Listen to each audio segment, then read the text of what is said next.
গ্রামের একদম শেষ প্রান্তে মরা নদীর তীরে সেই পুরনো শ্মশান। গ্রামবাসী বলে ওখানে দিনের বেলাতেও একা যেতে নেই, কিন্তু অবিনাশ এসব বিশ্বাস করত না। সে পেশায় তান্ত্রিক হওয়ার ভান করত মানুষকে ঠকানোর জন্য। তার ধারণা ছিল ভূত প্রেত বলে কিছু নেই, সব মানুষের মনের ভুল।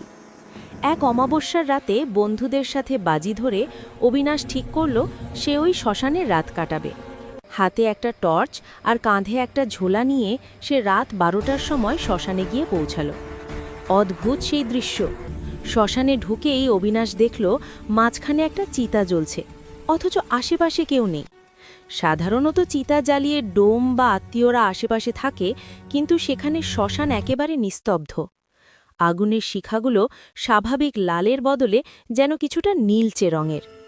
অবিনাশ সাহস সঞ্চয় করে চিতার পাশে গিয়ে বসল। ভাবল কেউ হয়তো আধপোড়া দেহ ফেলে চলে গেছে। সে তার ঝোলা থেকে বোতল বের করে একটু জল খেল। হঠাৎ তার মনে হলো চিতার আগুনের ওপার থেকে কেউ একজন তাকে দেখছে।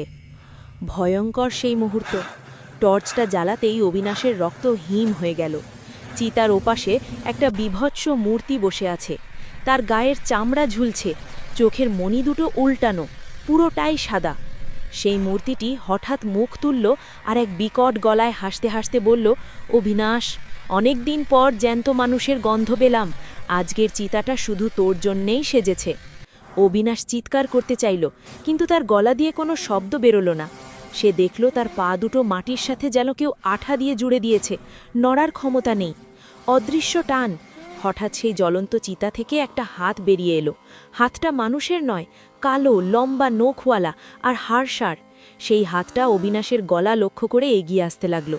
আগুনের নীল শিখাগুলো এবার পুরো শ্মশান জুড়ে ছড়িয়ে পড়ছে। অবিনাশ দেখল আশেপাশে যতগুলো পুরনো সমাধি ছিল সেগুলো থেকে একে একে কঙ্কালেরা বেরিয়ে আসছে আর তাকে ঘিরে নাচছে। সেই বিভৎস মূর্তিটি উঠে দাঁড়িয়ে অবিনাশের কানের কাছে এসে ফিসফিস করে বলল, সবাইকে তো তুই ভূত তাড়ানোর ভয় দেখাস, আজ তোর ভয় কে তাড়াবে? পরদিন সকালে গ্রামবাসীরা শ্মশানে গিয়ে দেখল চিতাটা নিভে গেছে। সেখানে কোনো মানুষের দেহ নেই। কিন্তু আশ্চর্যের বিষয় হলো চিতার ছাইয়ের ওপর অবিনাশের সেই টর্চটা পড়ে আছে, আর ছাইয়ের ওপর রক্ত দিয়ে লেখা রয়েছে, পরের অমাবস্যায় আবার আসিস। অবিনাশকে আর কোনোদিন খুঁজে পাওয়া যায়নি। আজও লোকে বলে অমাবস্যার রাতে ওই শ্মশানে নীল আগুন জ্বলতে দেখা যায়, আর দূর থেকে কারো আর্তচিৎকার ভেসে আসে।